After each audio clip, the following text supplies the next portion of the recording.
and welcome to Outrage Optimism. I'm Tom Rivett-Carnac. I'm Christiana in the aftermath of a tropical storm. And I'm Paul Dickinson in Brighton. We are the co-hosts of Outrage Optimism, and each week we get together and talk about solutions to the climate crisis. This is an emergency, but we can do what is necessary and solve this issue in the next 10 years.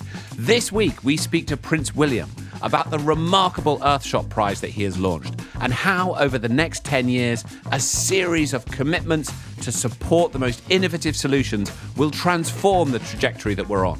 We also have two musical guests this week, Aurora and Aaron Taylor. Stick around to hear both of their incredible performances. Thanks for being here.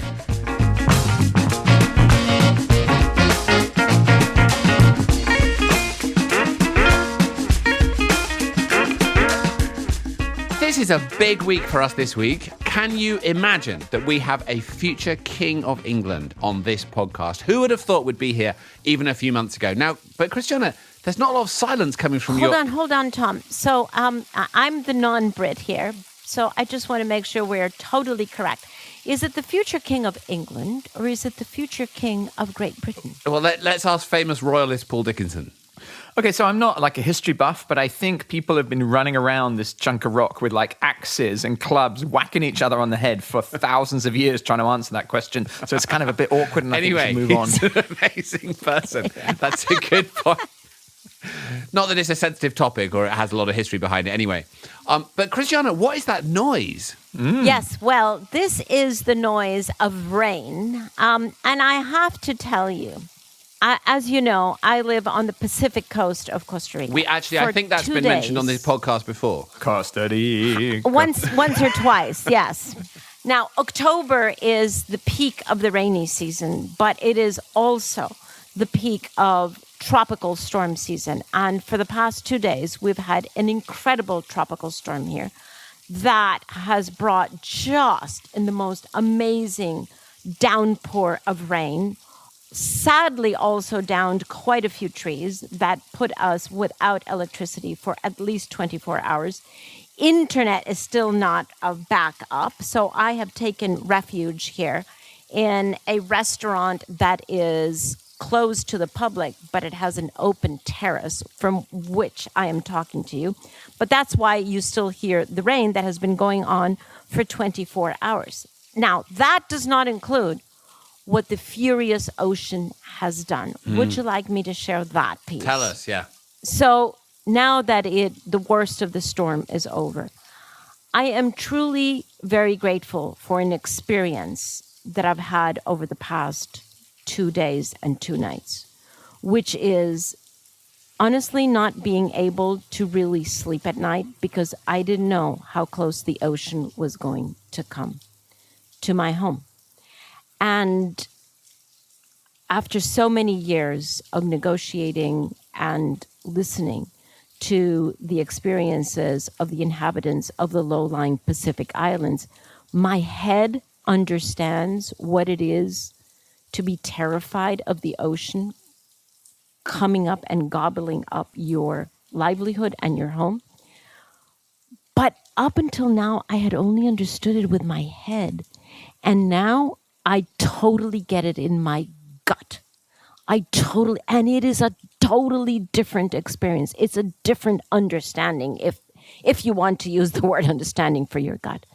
The fact that you stand there and you are completely helpless in front of this all-powerful ocean that comes wave after wave after wave, taller waves than you possibly think, and that they just come in and crash into your garden, threaten to come up into your house, and there's nothing you can do. There's no way that you can build a wall. There's no way that you can throw sacks there of cement or sand or anything.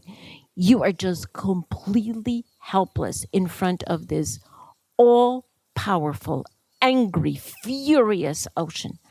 So it's been 2 days of getting in touch with that emotion while realizing that I'm incredibly privileged because I can walk 100 meters back and have another place like where I am now that is actually 300 meters back from my house, have another place with a roof. Or I can go and live with a family member somewhere else in the country. Many of the Pacific Islanders don't have that. They don't have an escape route. They don't have option B. They don't have an alternative. And honestly, I had never felt the terror of the rising level of oceans as I have over the past 48 hours. And think of all of those islands, low island states, coastal cities across the world. I mean, there must be millions of people who know about this. I knew of an artist, and she went to Bangladesh, and she actually got people in Bangladesh to make some drama about the experience they had of living often in houses or homes that are on stilts because of the inundation.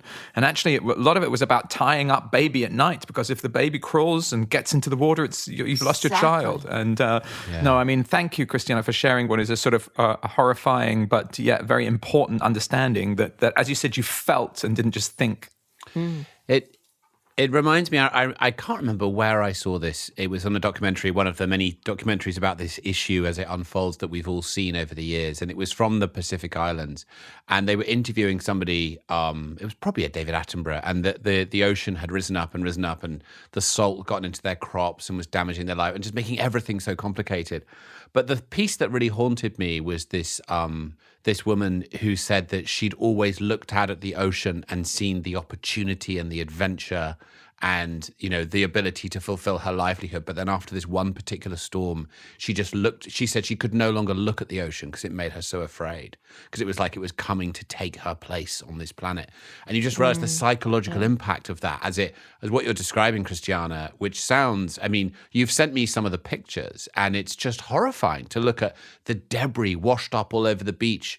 And even in, Costa Rica, which of course is so amazing on all these different environmental credentials, it's horrifying how much plastic is mixed in there too, isn't it? That gets washed up on the beach after something like this.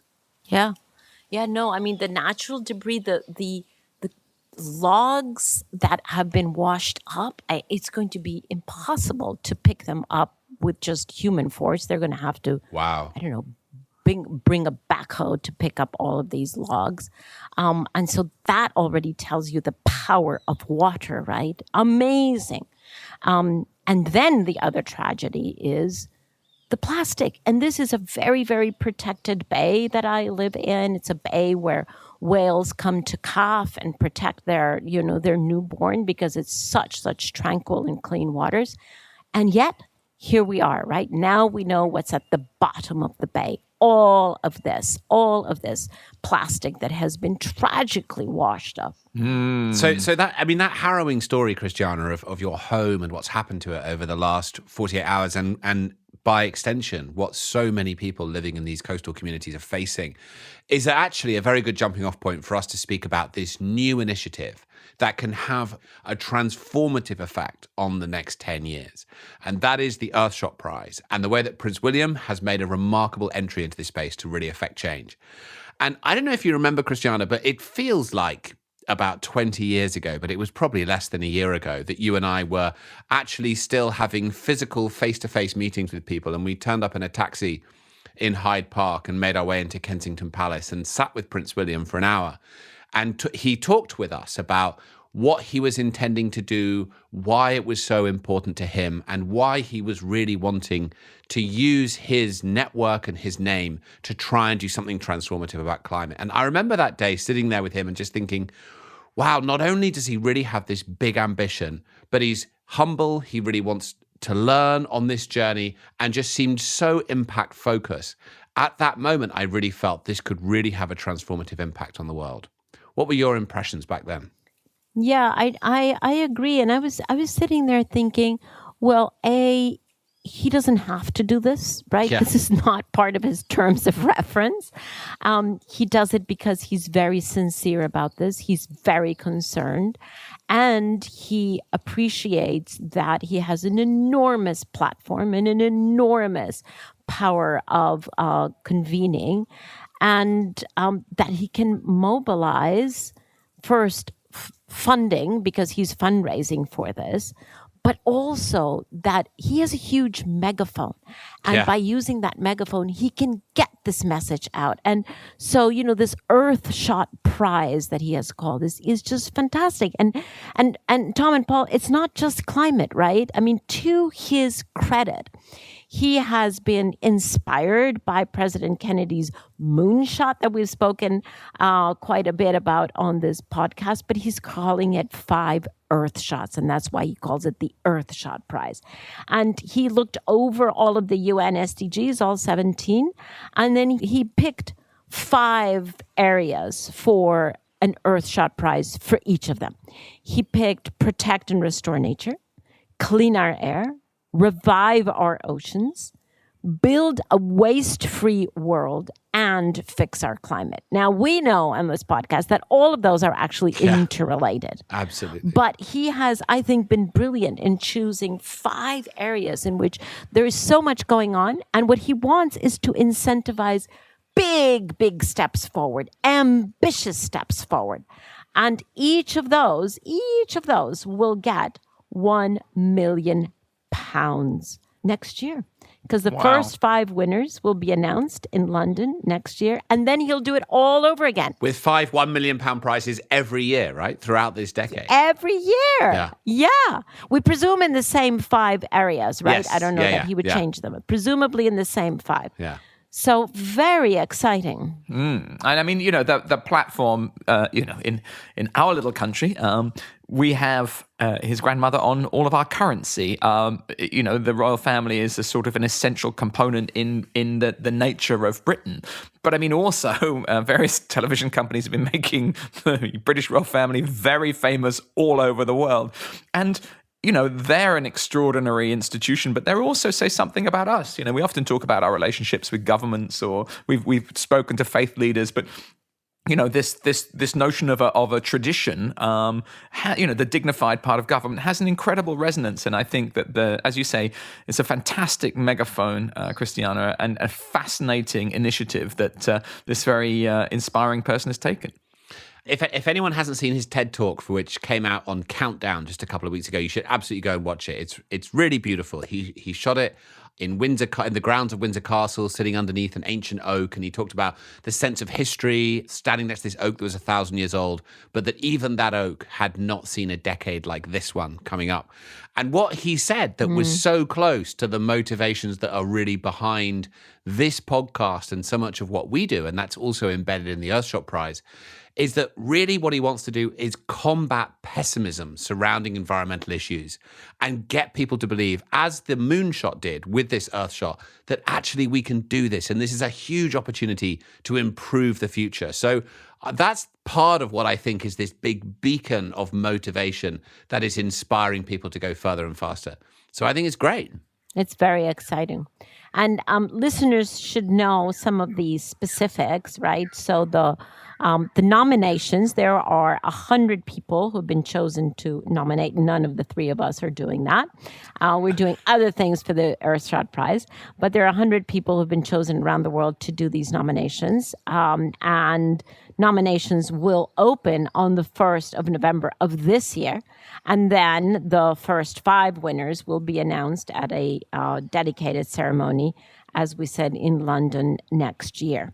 So just the notion of creating Earthshot as a concept for us to understand that just like we were able to land on the moon, just like that, we can stretch our imagination to be able to address all of these SDGs in a timely fashion. There is a dearth here of imagination that leads then to innovation and to different ways of working with technology, with each other, with policy, in order to be able to reach those SDGs, which also have a 2030 deadline. So it's very, very exciting, this invitation to change our mindset around these challenges and come out of the it's impossible box and despair and grief and say, well, let's imagine. Yeah. Let's imagine what kinds of solutions we can actually co-create. It's just very exciting. And a very, very impressive advisory board who are going to actually judge the prizes as well, I see. Really? Were you not invited, Paul, out of interest? Well, I've applied, actually, but they say they've lost my application. I phone every morning. But so if you have an idea that you want to bring forward, go to earthshotprize.org. And, who knows, you could change the course of history. And if you're a nominator, take a look at Paul Dickinson. It's quite an impressive track record. You might want to nominate him for an Earthshot Prize. Well, I'm actually going to go for the Earthshot Philosophy Prize. I'm going to make my pitch now because I'm presuming many of Not poetry. No, it's philosophy, actually. Okay. If you're a nominator, if you're a judge, I know, Christiana, you're a judge, so do please pay special attention to what I'm about to say. You're not supposed to influence judges ahead of time, Paul. If you do that, you'll be immediately disqualified. Disqualified. But too late, I've started now, and I've never wanted to stop when I've started, so there you are. The prize may be lost, but I still offer this gift to the world.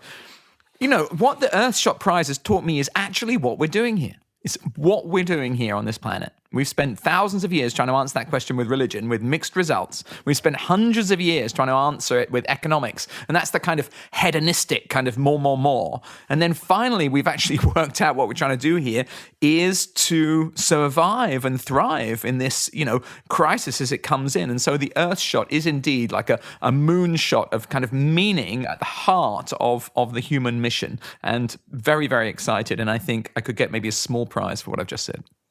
Consolation prize, perhaps.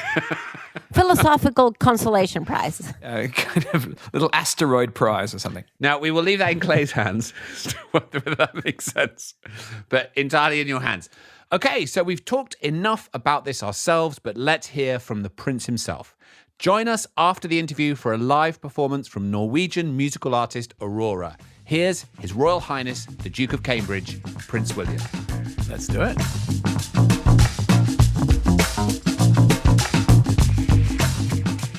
Well, this is the first time that I'm not quite sure how to start this conversation because I usually start by welcoming our guest by name. My question is, how may we address you? You can address me any way you want, Christiana. Wow, that's more informal than we Yeah, but customary is my name, so go with William. We'll go with that. Okay, well, thank you very much. Well, in that case, may I welcome you, William. Thank you very, very much for joining us on Outrage and Optimism. It's really quite delightful to have you on our conversation. And we have been, of course, following your philanthropic activities. And for years, you have engaged in philanthropy and you use your Royal Foundation to drive your charitable endeavors. Now, you have spread your time and your interest and your attention across a certain number of issues, mental health being one of the very important ones. But now you have decided to really go big time with the Earthshot Prize that you have announced. And you're focusing on how do we repair the Earth. And you're covering air quality, waste, ocean health, climate, and nature. Now, why did you decide to turn your attention to these issues of repairing the nature? And why now? What is important about this decade that we've just stepped into? Yeah, Christiana, and guys, thank you for having me on the podcast. I really appreciate it. I've always had a key interest and passion in conservation and in the environment and in all things outdoors related. So it's a natural sort of cycle for me to become more involved in it. And I felt that over the last few years, we've been doing lots of preparation work into what really is needed out there. What can we bring to the party that others need us to kind of join the team effort to really move the environmental issues forwards.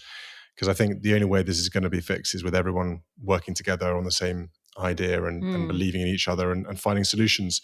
And the Earthshot Prize is about finding solutions. It's about highlighting and raising people's voices and genuine, tangible solutions to some of the hardest environmental problems to face. And if we can do that and elevate these people to become household names, these solutions to become household solutions, then we feel we've brought an added dimension to the debate, which hasn't been there before, which is really helping allow some of the big issues and some of the real optimistic, positive solutions to fixing our climate to the fore. and that's what the prize is about, is highlighting those individuals. And what kinds of solutions, you talk about these solutions, in your wildest imagination, because I'm hoping the Earthshot Prize is really going to encourage people to just think not only outside the box, but without a box, really, really, really think big. And so what kinds of solutions are you hoping for to receive as nominations, in what sectors? What would really, be just a fantastic, surprising nomination that you would get? And is this yet another opportunity to invite nominations? Because you open, I believe, on November 1st for nominations. Is that correct? So you can use the podcast to invite. That's right. We're happy to invite as many and anyone. Everyone is invited. And we've got plenty of fantastic nominators around the world who will be, their job is to search out and find the best solutions, the best people to be nominated for the prize. And the idea is we have 5 prizes a year. So we've got all the prizes. So it's one prize in each of these categories. Is that right? There's one prize in each category for 10 years. So for 10 years. Yes. 10 years, yeah. So this decade of change, as you talked about, it's crucial that this next 10 years are where we aim our biggest efforts at. So we'll be doing 5 prizes for 10 years, 5 a year, and effectively trying to bring the best talent forwards, the best solutions, and really trying to engage people in a positive, optimistic approach towards, tackling with the climate, because it's always been a very careful and slightly pessimistic approach, if you like, to the environment, where there's been lots of calling out and quite rightly saying these are the problems and this is what we're going to face. But there's been very little kind of, well, actually we can fix this. We can provide those solutions. We can, as human beings, turn this around. We don't have to be staring down the barrel of a gun for the rest of our lives until real problems start to appear. So I think, coupled with the sort of the urgency that's needed, I think the Earthshot Awards brings positivity and a real kind of influence that we might not have been able to put together. Yeah.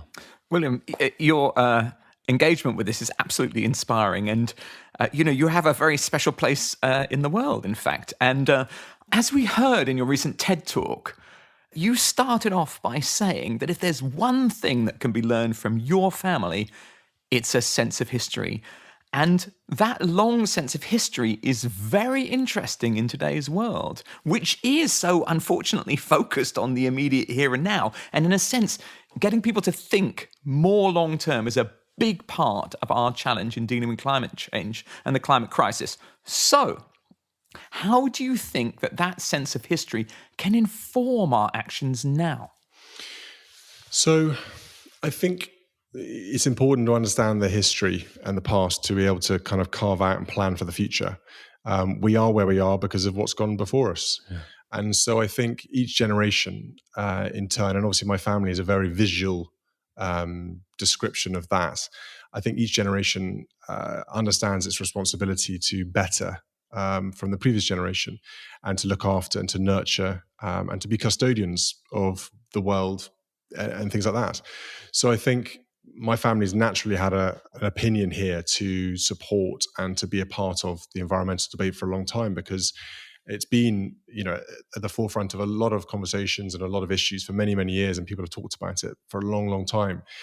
But we need the action now, and that's what these next 10 years is about, is that all the conversations, have happened. The science has been out there. The science is irrefutable. We have the data, and people love data nowadays.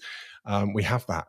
So let's stop sort of talking about it and collecting data, and let's actually provide the action. And I think that's what's going to be really needed over these next 10 years. It's interesting that you talk about your family because there is a very important role for all royals, right? In all countries, those that have royal families, especially when democratic systems are really struggling to pick up the responsibility and the urgency that is necessary, and to be able to make decisions that are increasingly short-term driven, but definitely long-term impacts. And royal families, by definition, are long-term thinkers. So I would love to hear from you, not just within your own Windsor family, but the role of royals elsewhere. Have you been able to speak to others and encourage them enthusiastically to follow this example of reminding everyone that we are here playing a very important role in history, and that this is a window that we cannot afford to miss? Absolutely. I think there isn't anyone I've spoken to that isn't in agreement with that statement, Christiana. I think everyone knows this is where we're headed, and these are the important issues we need to tackle. I think getting to those in the political world with the will to tackle things is another story. I think the groundswell of opinion and the groundswell of action, particularly in the younger generations, and we've seen obviously Greta and others become a particularly good advocate and a leading light, I think, for voicing concerns around the environment. I think that should be listened to, and I think it's catalyzed and galvanized a lot of people to realize that this is taken very seriously from the younger generations. I mean, it should be for all of us, but if the younger generations are up in arms about their future, then I think the politicians and the political will should be there to listen and act on what they're saying. Absolutely. Can I ask you, we call this podcast Outrage and Optimism, and you've declared yourself a proponent of the idea that optimism leads to a sort of sense of possibility, and that it's probably one of our best tools in the drive to make stuff happen in the world. And you said in your TED Talk that you intend to end this decade as an optimist, which is a framing that we love.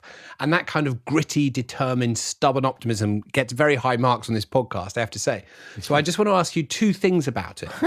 First, what makes you so convinced that optimism is how you change things? Because some people don't agree with that, right? They think that you need to scare people or go a different direction. And secondly, what gets you outraged about climate change? Good question, Tom.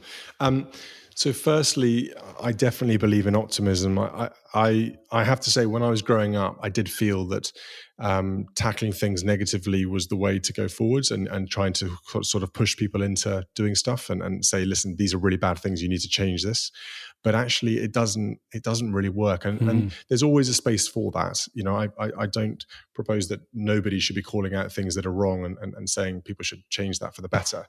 But personally, in my work, and to give you one example, is with some of the work I did around the illegal wildlife trade, and very much the thinking and the advice at the time. And we spoke to a lot of people in China and places in the Far East about how to raise this issue sensitively with them, to talk about cultural issues that are deeply rooted and very historical to a population.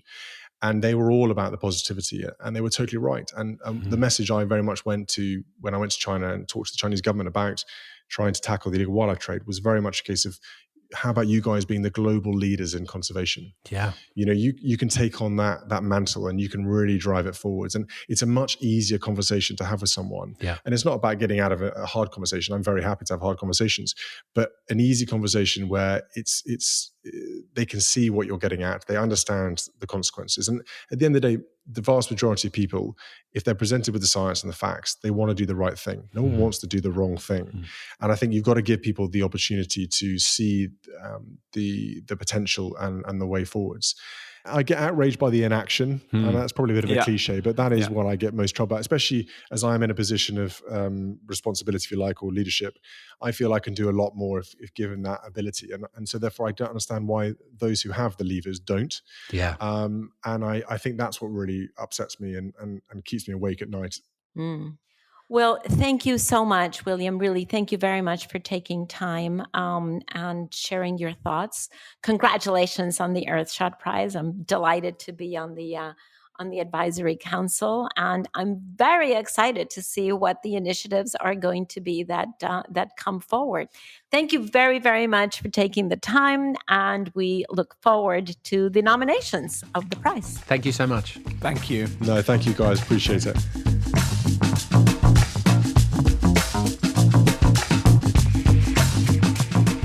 How amazing to have His Royal Highness Prince William, the Duke of Cambridge, on this podcast. In a minute, I will be back with my co-hosts, Christiana and Paul, to bring you some analysis of what he said, as well as some insight into other developments that have happened this week. But first, we have a very special musical performance for you. Norwegian singer-songwriter Aurora has been a friend of ours for a long time, since she came on the podcast back in the early days more than a year ago. She is so dedicated to social and environmental change and uses her music in the most thoughtful and creative ways. One song that we have always loved is called The Seed, and today we're bringing you a special acoustic performance of it from Aurora.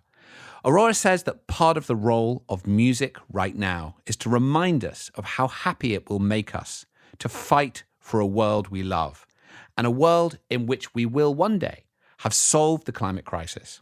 Her songs project directed anger towards what is unfair, and climate change is unfair. But when we solve it, we will always be the generation that saved the future.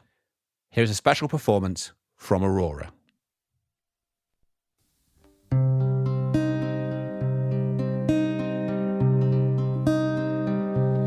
Just like the seed, I don't know where to go. Through dirt and shadow I grow.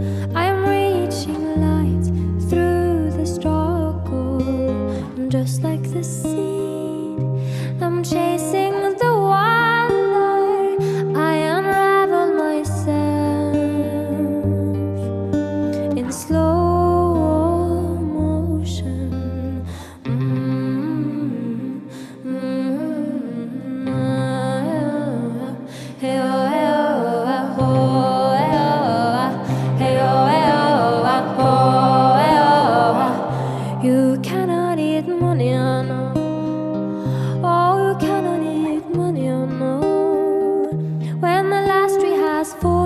the rivers are poison. You cannot eat manana.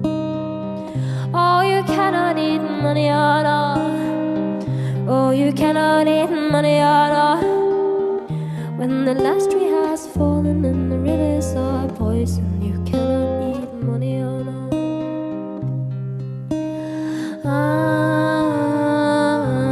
Suffocate me, so my tears can be rain.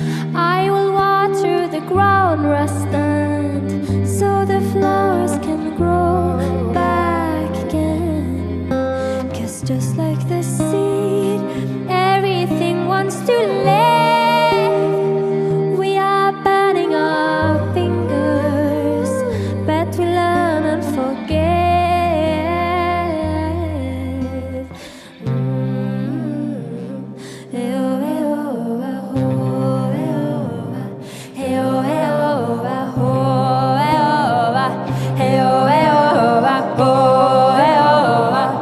You cannot eat manana. You cannot eat manana. When the last tree has fallen and the rivers are poison, you cannot eat manana. Oh, you cannot eat manana.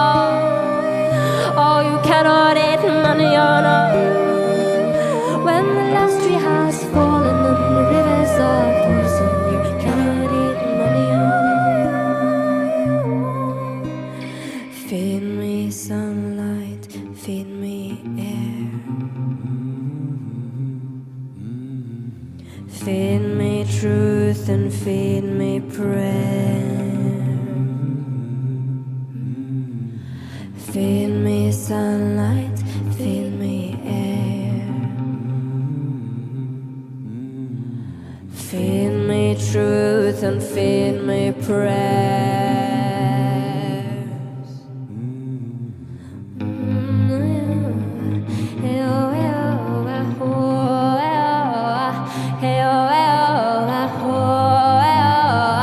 Hey, oh,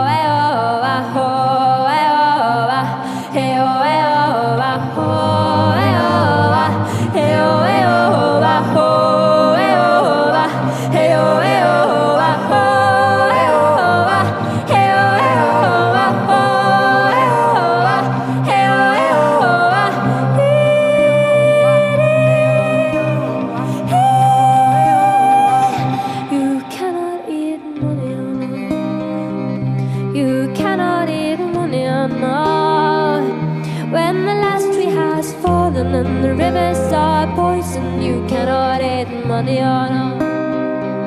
You cannot eat manana. You cannot eat manana. When the last tree has fallen and the rivers are poison, you cannot eat manana.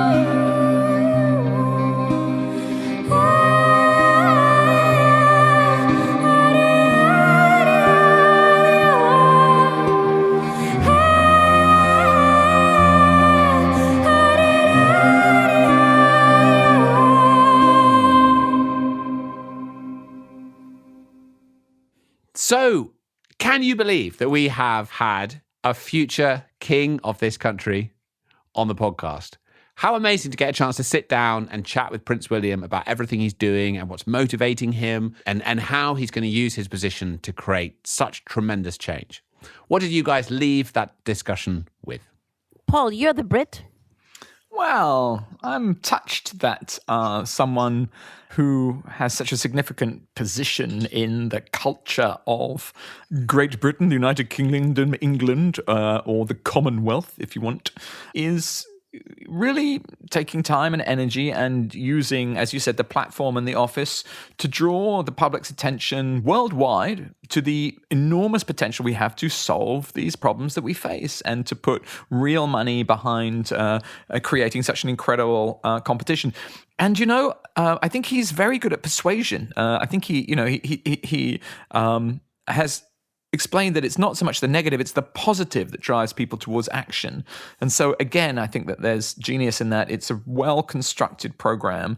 And, all human problems have been solved with great bouts of ingenuity. It's tragedy, actually, that a lot of our greatest technical developments happen in wartime. But I think the Earthshot brings some of that creativity, some of that intensity, some of that imagination, some of that innovation, but to peacetime, not so much to damage others, but to help them. Yeah. I'm also, I agree with all of that. I'm also struck by the generational aspect of this. Because as we know, his father, Prince Charles, has been for years, for decades, in fact, one of the very clear voices on issues to do with climate change, reforestation. He has everything to do with protection of nature and regeneration. And he has used a lot of his platform for those issues. He has convened an infinite number of small groups of leaders around the world around his private table to encourage everyone to step up on these issues. And the fact that Prince William doesn't step away from that, doesn't feel like he cannot live in the shadow of his father, but that actually he steps on the shoulders of his father and he takes a lot of the same values and issues that his father has stood for and just takes them one step farther. Yeah. I think that's fantastic. It's very much about shows a lot of maturity. Moving a lot of maturity, and it's sort of moving the baton, handing the baton from one generation to the next. And I just think he's done it with enormous grace and generosity, certainly toward his father, but also understanding that we have not done nearly as enough as we should have. And he is willing to step up to the new challenge, the emergency, the crisis, and call us all to that. And so I'm just really struck by that generational element. I agree with that. And I'm going to say something that might be controversial. And I say it affectionately because I think Prince Charles has been an enormous force for good in the world in many ways. And I think he was very helpful to us prior to Paris in all sorts of ways. But it also strikes me that his generation of environmentalists pointed out what's wrong. And William is pointing out what's right. And that's not to cast a comment on the difference between William and Charles, but it is to cast a comment on the difference of those generations of environmentalists, that actually the old style of environmentalism was to point out, here are all the problems. You shouldn't do this. You shouldn't do that. Whereas what I think William is doing with the Earthshot Prize, very specifically, he's pointing out, this is what's working. Here's where we've got momentum. Here's how we're going to break through. Actually, to me, that's an enormous transformation and a huge difference. And I think we'll be much more successful with that philosophy. Well, I agree with that, but I wouldn't say that that typifies one generation or the other. The fact is there are members of the older generation, my own generation, that have been very positive and very constructive for a long time. And there are also members of the younger generation that have actually been on the pessimistic side. Well, there's that. So You're I right. don't think Yeah. that it's not a generational thing. It's a choice, as we know. It is a choice of what attitude do you take. I think those who are in this field and who are calling for us to step up to the challenge, we have a choice to make. Do we stand in the box, as we have called it, of grief and despair and paralysis, for which there can be a lot of justifications? Or do we peek out and crawl out of that box and assume a mindset that is more constructive, more proposing, more innovative, more optimistic towards saying, well, we don't know exactly how, but doggone it, we are going to gather all of our ingenuity and together we can do this. And the other thing that we have to understand about that, it's not that those who take a position of despair are any less right than those who take a position of optimism. Both are right. Both are justified. And the amazing thing about this is we need both. We need both. And by the way, that's why our podcast is called Outrage and There you Optimism, go. in case anybody forgot, right? We need both. We need the outrage. Yeah. Thank God for those who are expressing the outrage, but we also need the optimism. So for those who say you have to choose between one or the other, no. You have to accept and understand the beauty that we need both. But for you as an individual, you have to choose where you put most of your energy. Totally. I completely agree. But I think the point I would make just in regard to what really struck me about William is that his optimism is a strategy.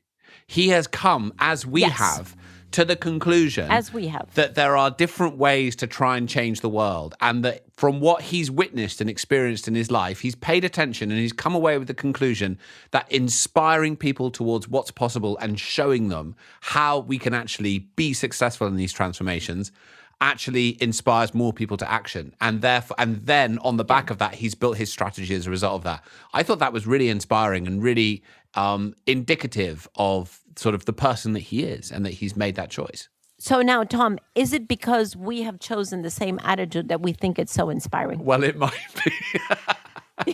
That's Are we being self-congratulatory here? Is my question. We asked him, we said, why are you so sure that optimism is the way? And actually his answer, I thought, was very convincing. And I thought that actually he would also say that, like we have, that doesn't work for everybody. And you need different strategies at Correct. different times. So I don't think we've Yes, ever you said do. that that's all we need. I think, fear plays a role and all these other different, there's the whole panoply of human emotions to make this big transformation that we need to make. But Yeah. he has broadly concluded the same as us, which is that you catch more flies with honey than you do with vinegar, to cast an old phrase.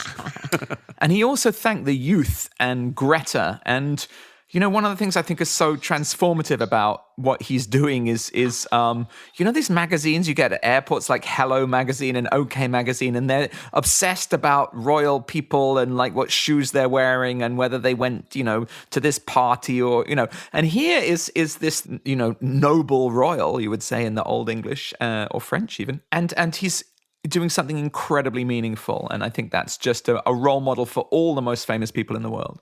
Yeah, I was in a news agency the other day and I saw a copy of Hello Magazine. For those people who aren't from the UK, that's sort of the most widely circulated celebrity gossip magazine.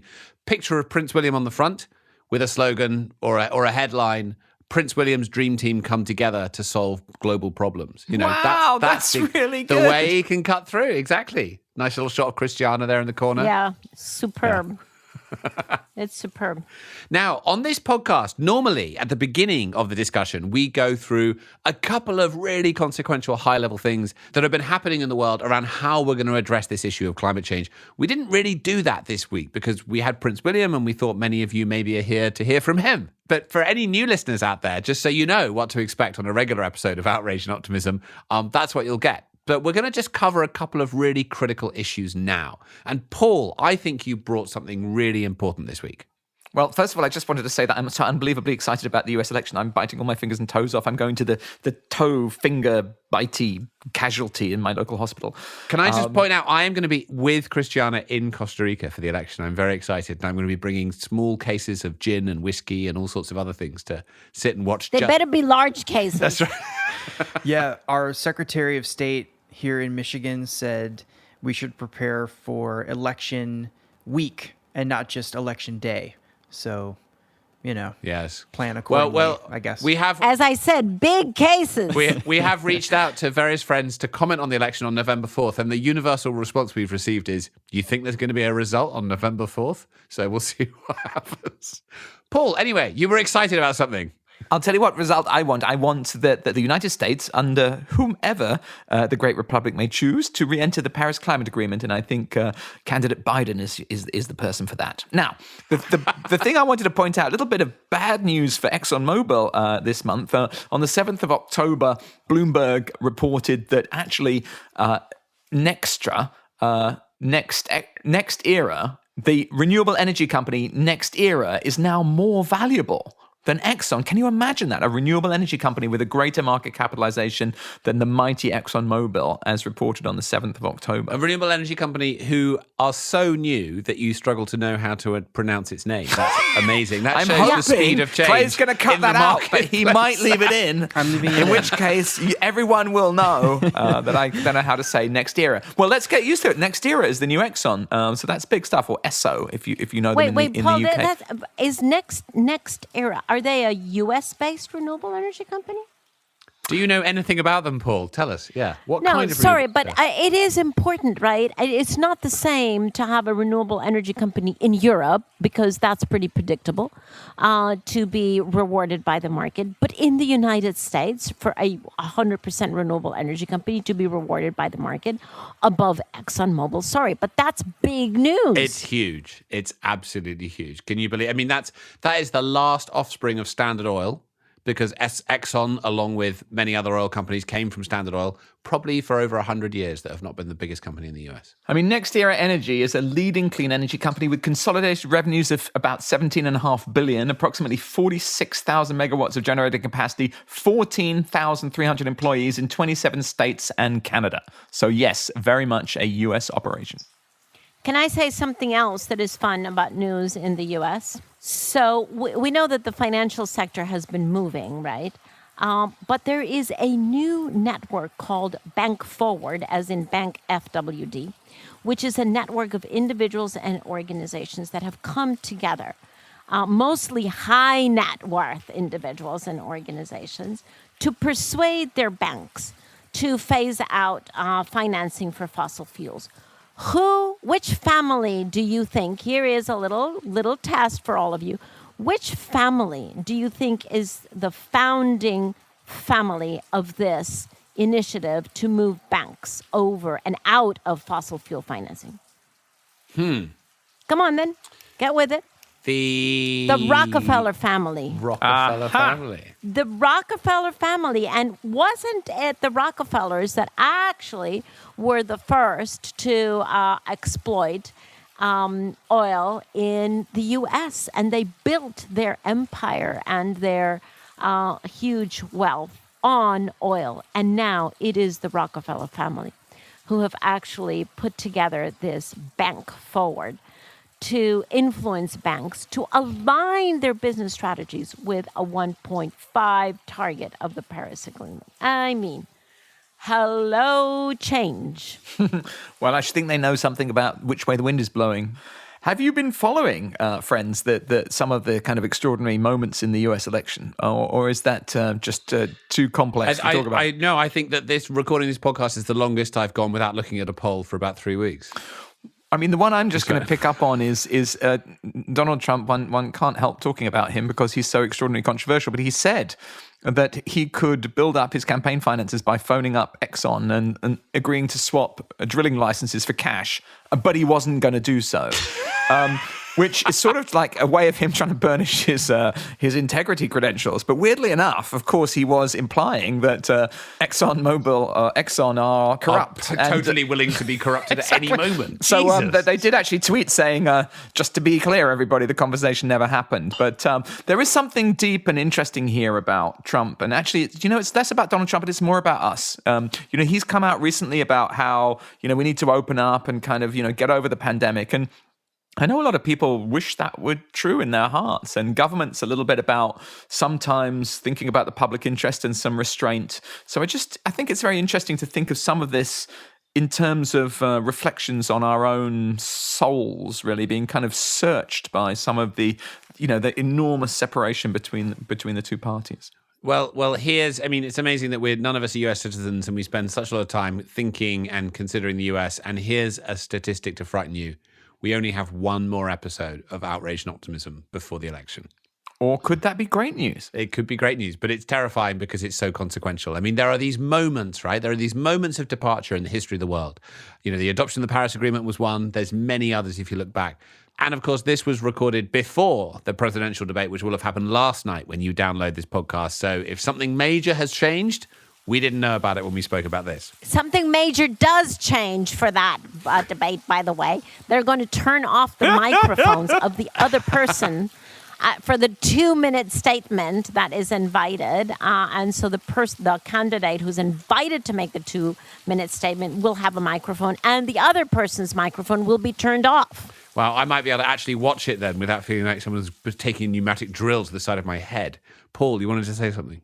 I just wanted to, everybody knows this, but sometimes it's worth remembering. The reason why the US election is so consequential is because you remember Achim Steiner actually said that the governments of the world are only 20% of activity. 80% of activity in the world is the private sector. And in some senses, the world's largest economy, the US economy, and particularly the incredibly influential US corporations and US investors are actually, in many regards, setting the norms for the whole world. So that's why we 3 non-US citizens do talk about it a lot. So, what a great conversation. We've talked about what you're facing, Christiana, and the rising oceans and how it's affected your life. We've talked about the US election. We've talked about Earthshots that can transform our future. But we're also now going to bring you, as we always do, an amazing piece of music. Art, of course, plays such a central role in this transformation that we're making. And we've so enjoyed having all of these different artists come and contribute different pieces of music. It's such an amazing range of creativity and innovation. We really hope you're enjoying it as much as we are. And this week, we bring you London artist Aaron Taylor. Now, Aaron never planned on being a musician, certainly not being a star. He'd envisaged a life in which he was perhaps in music, but one in which he'd produce and write for other artists. However, the songs he was writing just kept stacking up, and soon there were more than he knew what to do with. So he thought he may as well sing them himself and get them out there. Now, this song was written mainly as an encouragement to himself to maintain a positive outlook on things, despite the frustration that often surrounds all of us. And what he says is that it's important to write music that gives us hope. As far as he's concerned, it's an artist's duty not only to reflect the times in their art, but also to hold themselves responsible. Yes, to write beautiful music that can inspire others to take action, but also to look at where it's possible to change the way that they are doing things, and he's certainly doing that. We really hope that you enjoy this piece of music this week. This is Aaron Taylor. It's called Get Through This. We'll be back next week with an episode that looks at the US election. It's coming, people. It's just a couple of weeks away. So thanks for being here this week. We'll see you next week. Bye. See you next week.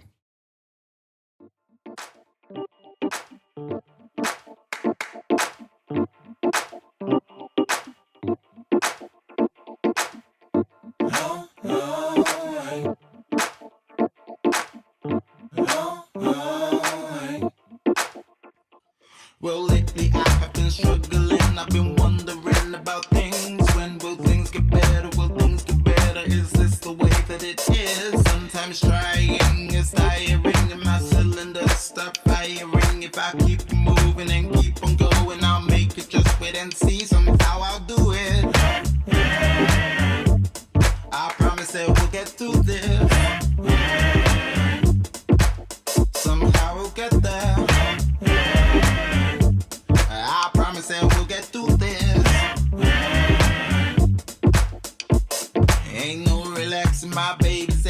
just what the future will be. When will things get better? Will things get better? I told her, baby, believe. Things keep stressing me incessantly and trying to take what's left of me. But any problems I know will solve them, so baby, rest easy. We'll get through it.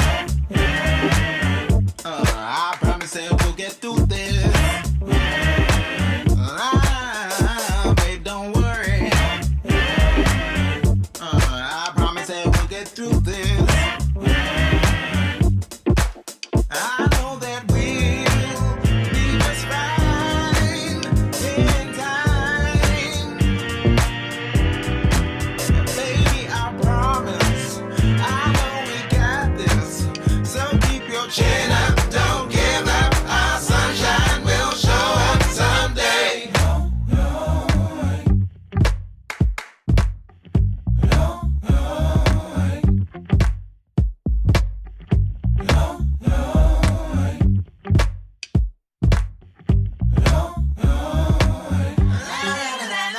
But don't worry, I'll find the silver lining. Baby, stop the crying. Oh, yeah.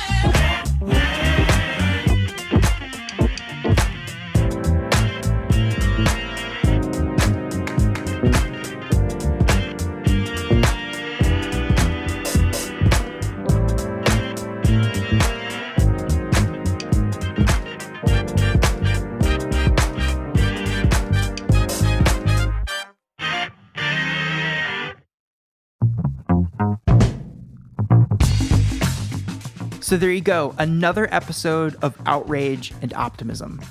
I'm Clay, producer of the podcast. Thank you for tuning in, and if this is your first episode with us, we have an entire catalog of engaging interviews with a wide spectrum of guests, some that might actually surprise you.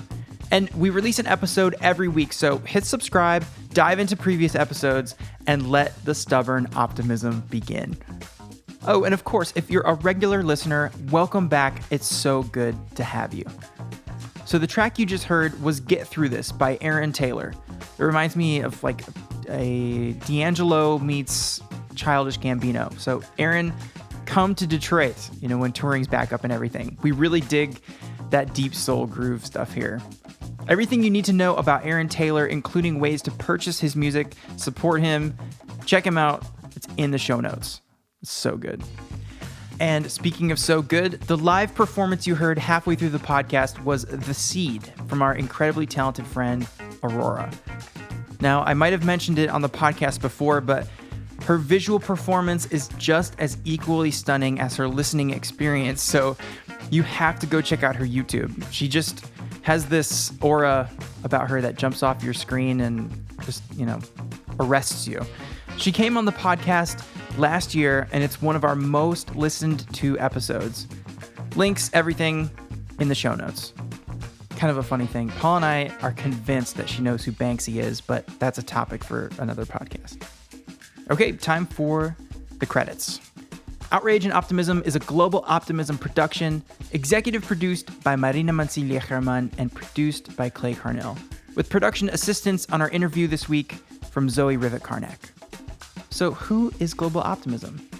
We are Sarah Law, Katie Bradford, Lara Richardson, Sophie McDonald, Freya Newman, Sarah Thomas, Sharon Johnson, and John Ward. And our hosts are Christiana Figueres, Tom Rivett-Karnak, and Paul Dickinson. Special thanks this week to the royal household of the Duke and Duchess of Cambridge for hosting us and making our time with Prince William possible. Thank you. All right, listeners, so if you're on the internet, there's so much escalation and intensity. It feels like everything's teetering on a knife's edge. The world's falling apart. You know what I'm talking about?